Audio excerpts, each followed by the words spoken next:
y vamos a leer los primeros 5 versículos. Segunda de Timoteo, capítulo 4, verso 1 al 5. La palabra del Señor dice así: Te encarezco delante de Dios y del Señor Jesucristo, que juzgará a los vivos y a los muertos en su manifestación y en su reino, que prediques la palabra, que instes a tiempo y fuera de tiempo, redarguye, reprende, exhorta con toda paciencia y doctrina, porque vendrá tiempo cuando no sufrirán la sana doctrina, sino que teniendo comezón de oír, se amontonarán maestros conforme a sus propias concupiscencias, y apartarán de la verdad el oído y se volverán a las fábulas. Pero tú sé sobrio en todo, soporta las aflicciones, haz obra de evangelista, cumple tu ministerio. Amén y amén. Esta enseñanza la he titulado Mi deber como pastor. De hecho, es una enseñanza que me la voy a predicar a mí mismo. Lo que usted va a hacer es oír lo que Dios dice, cuál debe ser el trabajo de un verdadero pastor. Mi deber como pastor. Y es importante que la iglesia sepa cuál es la labor, el trabajo, la obligación, el llamado de un pastor. Y en estas palabras que acabo de leer, dichas por el apóstol Pablo, escritas por el apóstol Pablo, dirigidas para un pastor joven llamado Timoteo. Entonces aquí vamos a estudiar cuál es el deber de un pastor, cuál es el trabajo de un pastor. Lo primero que yo necesito que usted vea es la seriedad que le da Pablo al ministerio. Y en el versículo 1 se expresa esa seriedad. Y Pablo le dice a Timoteo, recuerde, Pablo no está frente a Timoteo. Estoy seguro que Pablo hubiera querido decirle esto frente a frente, pero Pablo está preso. Pablo está en la cárcel. Pablo está sentenciado a morir. A Pablo lo acaban de juzgar y él ya sabe que le toca morir. Y Pablo está escribiendo su última carta a su hijo Timoteo y le quiere hacer ver la seriedad de lo que es el ministerio. Y le dice en el versículo 1: Te encarezco delante de Dios y del Señor Jesucristo. ¿Usted está entendiendo la seriedad de eso? Le está diciendo a Timoteo: te pongo delante de Dios y te pongo delante del Señor Jesucristo. En otras palabras, todo lo que hagas, el Padre, el Hijo y el Espíritu Santo lo saben y no te vas a esconder de ellos. Te encarezco delante de Dios y del Señor Jesucristo, que juzgará a los vivos y a los muertos en su manifestación y en su reino. El compromiso, la seriedad de tener un llamado pastoral. Hoy hay mucha gente que dice: yo quiero ser pastor, y abren su iglesia y comienzan su propio ministerio. No hay problema, todo el mundo puede hacer eso. El asunto es que en el camino se sabe quiénes se nombraron pastores y quiénes fueron llamados realmente como pastores. En el camino. Ahí en el camino, ahí van muchos quedando en el desierto.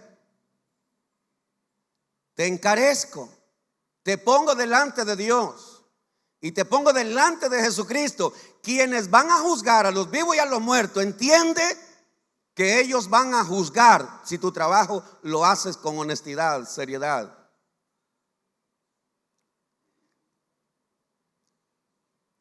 A una de las iglesias que Pablo pastoreaba era la iglesia de los Gálatas, la iglesia de Galacia. Esa iglesia había comenzado bien. La iglesia de los Gálatas había comenzado bien, avivada por el Espíritu Santo. Era una iglesia tremenda. Pero en el camino se fueron apartando, descarriando, se fueron desviando de la doctrina. Comenzaron a creer en otro evangelio, comenzaron a creer en otro Cristo, comenzaron a creer en otro Espíritu Santo, comenzaron a hacer cosas que Pablo no les había enseñado. Y cuando Pablo le habla a esa iglesia, Pablo le dice a esa iglesia, y le voy a decir esto para que usted entienda la seriedad del deber pastoral. Pablo le dice a esa iglesia, a los Gálatas, en el capítulo 1, versículo 10, el apóstol Pablo les dice: ¿acaso yo quiero agradarlos a ustedes? Si yo los agradara a ustedes, yo no sería siervo de Dios. ¿Alguien comprendió lo que quise decir? Los pastores no estamos para agradarlos a ustedes. Un verdadero pastor no está para agradar a la congregación.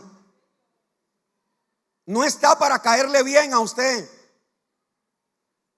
Porque si mi interés como pastor es caerle bien a usted, yo voy a hablar cosas que a usted le gustan.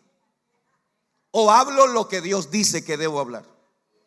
Entonces Pablo dijo: yo no estoy aquí para que ustedes me aplaudan o ustedes estén de acuerdo con lo que yo les digo. Porque si usted revisa alguna vez la carta a los Gálatas, usted va a ver que Pablo les habló muy fuerte a esa iglesia, porque se habían descarriado, apartado, desviado. Comenzaron en el espíritu, dijo Pablo, están terminando en la carne. La seriedad.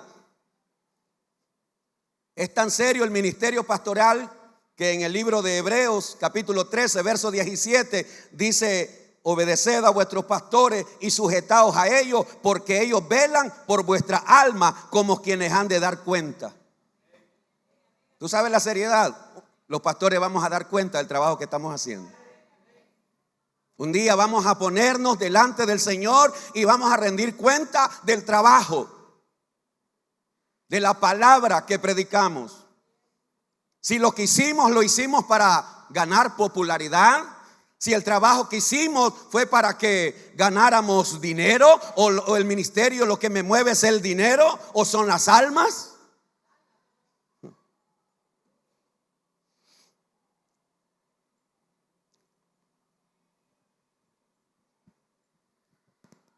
Mi deber como pastor es predicarle a usted la palabra de Dios. Versículo 2 de Timoteo, el que acabamos de leer.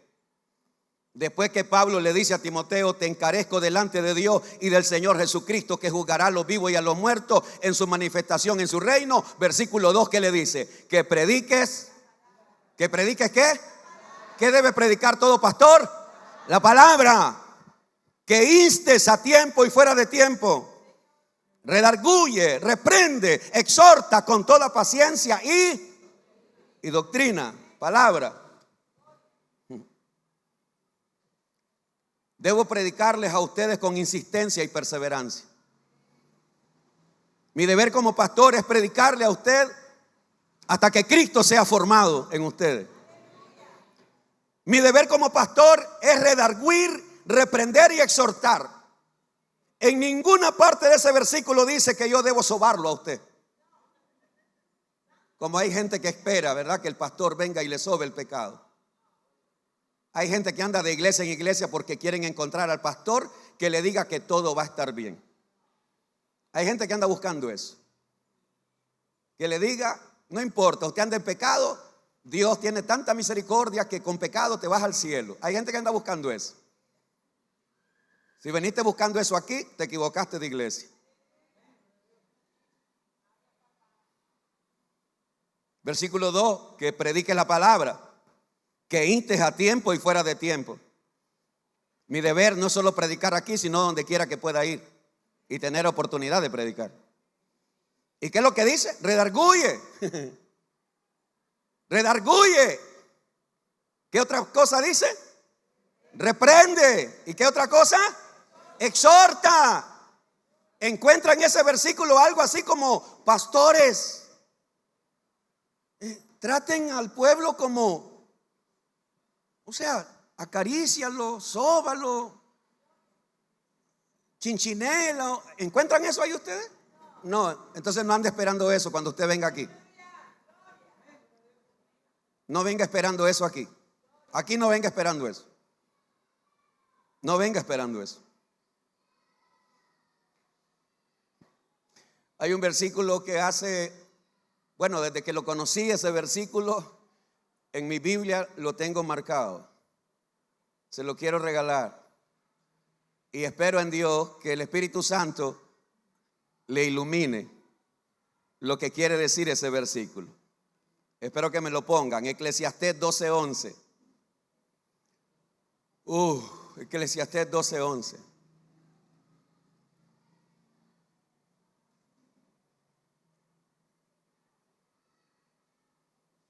Eclesiastés 12:11.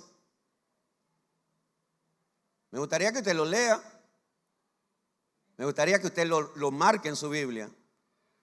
Me gustaría que usted sepa qué es lo que quiere decir.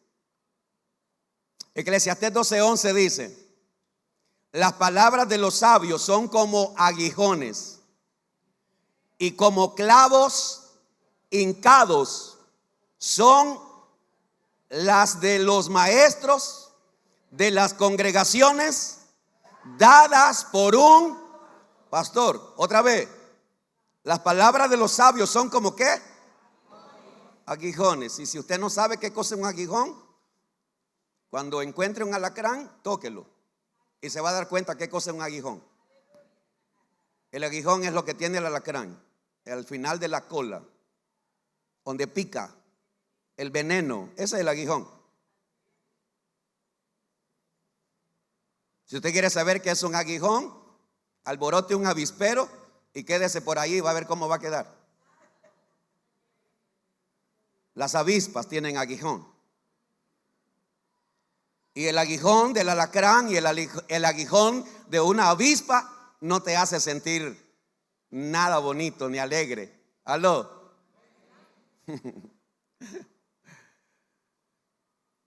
Las palabras de los sabios son como aguijones y como clavos hincados. Como yo vengo del campo y trabajábamos con mi papá con bueyes, muchas veces andábamos arando y yo tenía que ir delante de los bueyes, la pareja de bueyes, el arado. Mi papá venía con el arado en la mano y yo guiaba a los bueyes. Llegábamos a un lado y volvíamos otra vez y así abríamos surcos para luego trabajar en la tierra. Para trabajar con bueyes se usa una vara que en la punta se le pone un pedazo de metal puntudo. Ese es un aguijón. ¿Aló? Tuve idea de conseguir uno, pero no pude. De conseguir una vara de esas que se usan para trabajar con bueyes. Porque a los bueyes había que hincarlos con el chuzo. Ese es un aguijón. La palabra de Dios dice como clavos. Clavos. Oye, tú te pinchas con un clavo, ¿tú crees que vas a sentir alegría? Ay, qué rico que me agarren a clavazos. ¿Ah? Pues eso es lo que la palabra de Dios quiere que entendamos. Que cada vez que tú oyes la palabra te va a desincomodar. La palabra de Dios no va a venir a hacerte sentir bien. Porque la palabra de Dios siempre nos va a confrontar. La palabra de Dios siempre va a reflejar lo que tú eres. La palabra de Dios es como un espejo. ¿Alguien está aquí hoy? La palabra de Dios es como un espejo. Y por eso es que hay personas que cuando la palabra de Dios les está hablando, hay algunos que se hacen los locos. Disimulan. Esto no es conmigo, esto es con aquel. Ellos se hacen las locas y los locos. Porque ellos no quieren aceptar que la palabra es para ellos. Que la palabra los está golpeando, que la palabra los está chuceando, que la palabra los está hincando.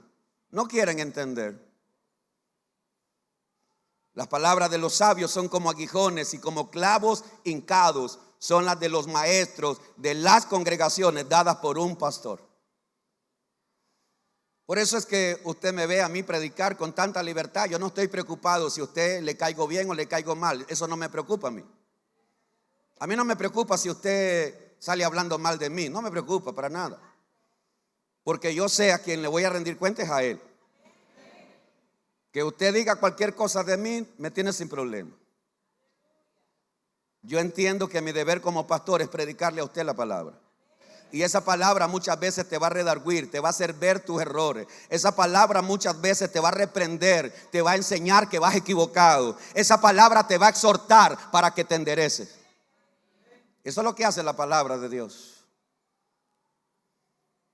Mi deber como pastor es reconocer el tiempo en que estamos.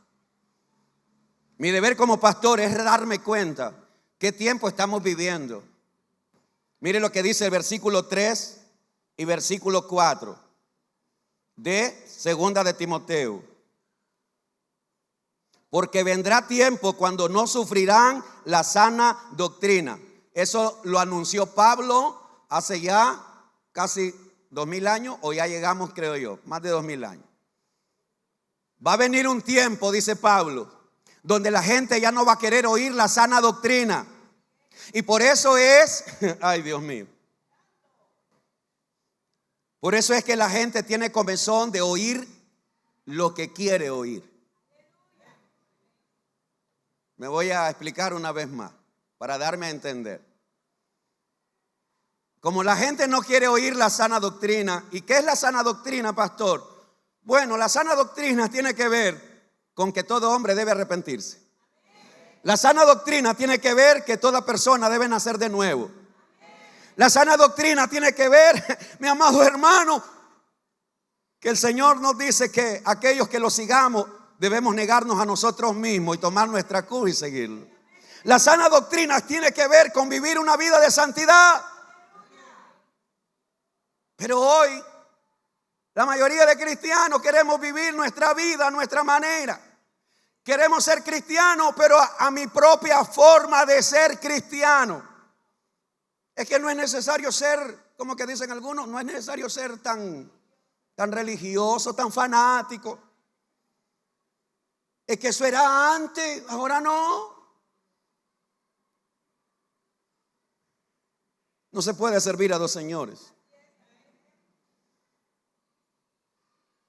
Como pastores debemos reconocer que estamos viviendo un tiempo donde la mayoría de la gente no quiere oír ni recibir la sana doctrina. Y como no quieren recibir la sana doctrina, ellos tienen comezón de oír. ¿De oír qué? Palabras bonitas, palabras agradables, palabras que los hagan sentir bien. Porque vendrá tiempo cuando no sufrirán la sana doctrina, sino que teniendo comezón de oír, se amontonarán. Ponga atención, se amontonarán. ¿Qué cosa? Maestros conforme a sus propias concupiscencias. Maestros que van a predicar de acuerdo a su propia voluntad, propios deseos. ¿Y qué van a hacer? ¿Qué es lo que hacen? Esos maestros que predican de acuerdo a lo que ellos sienten. Es que yo voy a predicar lo que yo siento. ¿Y qué es lo que harán? Verso 4. ¿Qué harán? Verso 4. ¿Qué harán? Apartarán de la verdad el oído y se volverán ¿a qué? Se volverán a los cuentos. Pastores, predicadores, gente que está predicando cuentos, fábulas, haciendo cosas que la Biblia nunca dijo que se hicieran, enseñando cosas que la Biblia nunca dijo que se hablaran.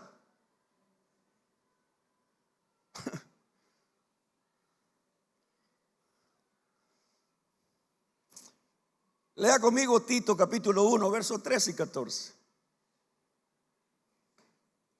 Tito capítulo 1, versos 13 y 14.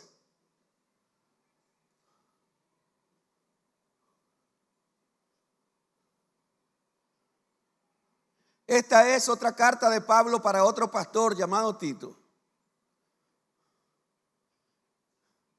Primera, Tito capítulo 1, versos 13 y 14.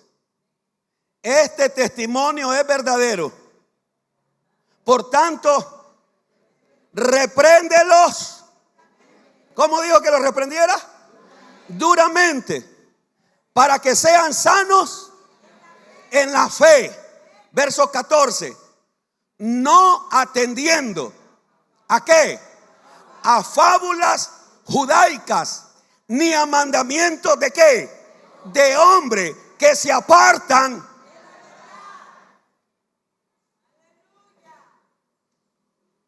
Ahí está Pablo, orientando a los pastores jóvenes. Ahí está Pablo, dejando orientaciones claras a los pastores futuros. Si vas a pastorear, si vas a cuidar el rebaño del Señor y ves que el pueblo se está apartando de la sana doctrina, repréndelos duramente para que sean sanos en la fe, para que dejen de seguir fábulas, para que dejen de seguir mandamientos de hombres y que no se aparten de la verdad.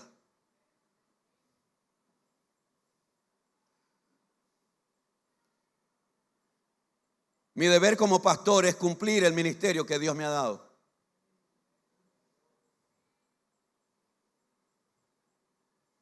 Versículo 5.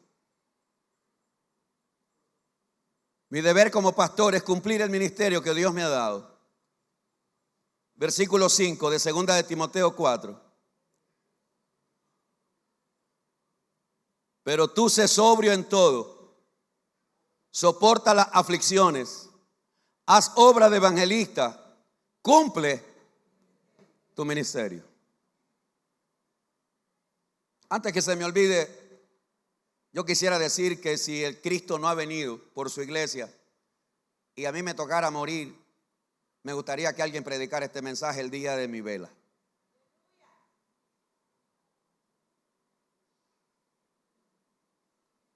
Si me tocara, si Cristo no ha venido y nos lleva a todos, el día de mi vela me gustaría que alguien predicara este mensaje.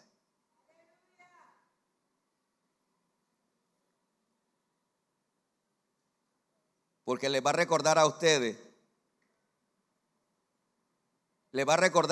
que los pastores que vengan aquí a esta iglesia a predicar, a pastorear, ustedes deben de exigir que sean pastores que sigan la sana doctrina.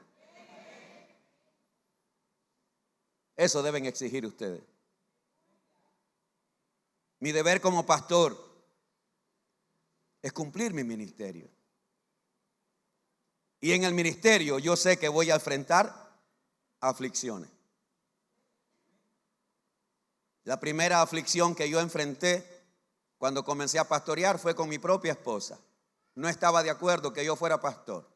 No aceptaba que yo fuera pastor. Ella me decía que ella no se había casado con un pastor y no quería ser la esposa de un pastor. Esa fue la primera aflicción que vino a mi vida. Hasta que mi esposa tuvo que aceptar que ya Dios me había escogido desde que yo estaba en el vientre de mi madre. Aflicciones en la familia siempre van a haber. Servir a Dios no es nada fácil. Aflicciones con familiares siempre van a haber. Y entonces el apóstol Pablo dice: pero tú sé sobrio, soporta las aflicciones. Si usted quiere seguir a Cristo, usted tiene que entender que seguir a Cristo le va a traer aflicciones. El problema es que hoy enseñamos todo lo contrario. Ven a Cristo y tus problemas se van a acabar. Eso es lo que la mayoría de la gente quiere enseñar o enseñan. Ven a Cristo y todas tus deudas se van a pagar. Ven a Cristo y nunca te vas a enfermar. Ven a Cristo y tu matrimonio va a ser el mejor matrimonio. Tú ven a Cristo y tus hijos, toditos tus hijos van a ser santos, santos, santos. Hay gente que está predicando eso. Y por eso es que la gente sigue a Cristo, porque cree en eso. La gente cree que seguir a Cristo es que ya no va a tener problemas, que ya no va a tener deuda, que ya no va a tener aflicción, que ya no va a pelear con la esposa, que ya los hijos no le van a dar dolor de cabeza. No, hermano. Seguir a Cristo te va a traer aflicción. Aflicción en tu matrimonio, aflicción en tu hogar, aflicción con tu familia, aflicción. Soporta. ¿Qué hay que hacer con las aflicciones?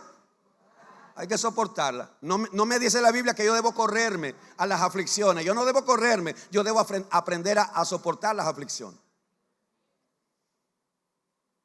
Los primeros 3 años que yo comencé a pastorear, 3, casi 4 años. Durante esos 4 años, mi esposa era la que mantenía económicamente la casa. A mis 2 hijos y a su marido. Porque yo no podía proveerle pero ni un centavo. Yo no podía darle pero ni para 1 litro de leche. Porque yo no recibía absolutamente nada.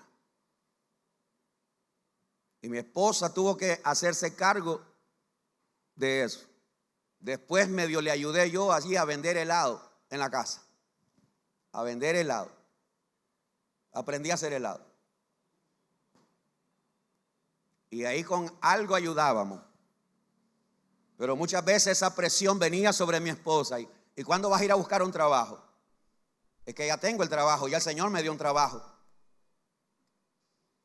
Y en algunas ocasiones mi esposa me dijo, y entonces los hermanos te deberían de dar. Porque si ya tienes un trabajo, ¿por qué no tienes un salario? Pero en ese entonces mi esposa estaba ciega. Ella no entendía el ministerio. Ella no entendía el llamado. Ella no entendía el sufrimiento. Y le doy gracias a Dios que hoy mi esposa trabaja a la par mía. Le doy gracias a Dios por eso. Mi deber como pastor es aprender a soportar las aflicciones. En el ministerio también uno sufre traición. Hay que aprender a soportar la traición.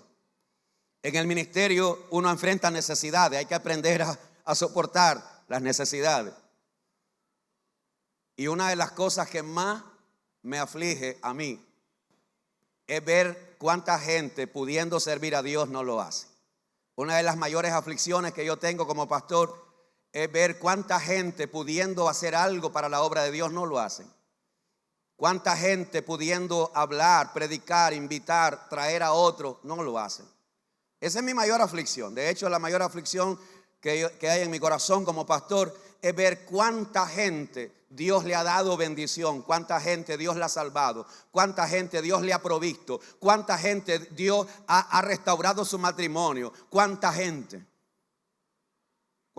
ha recibido bendición de Él.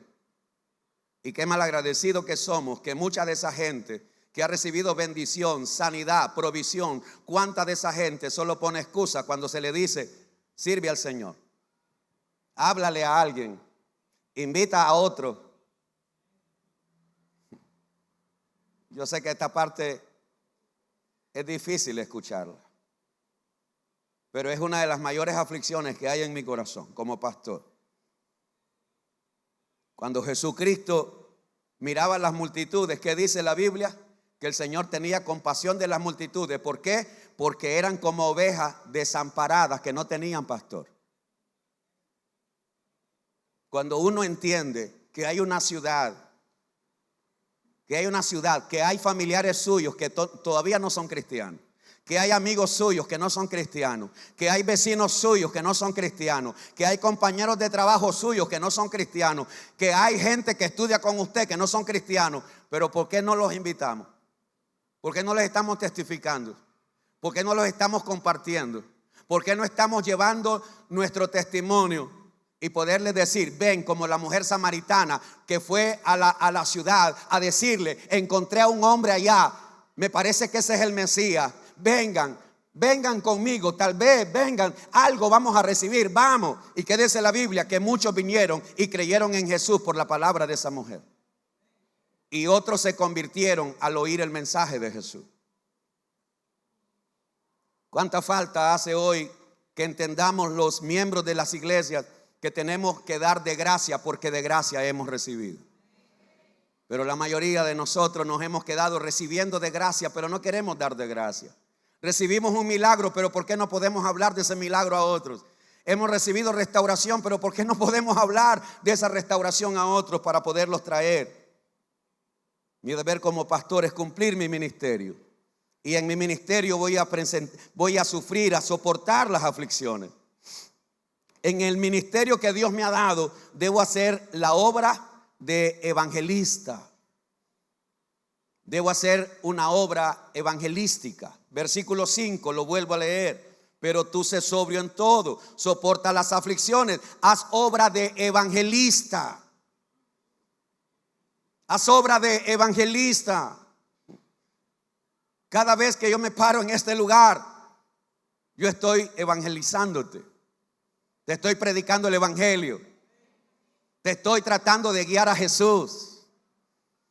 No solamente te estoy guiando a Jesús, te estoy enseñando para que tú aprendas a guiar a otros a Jesús. La obra evangelística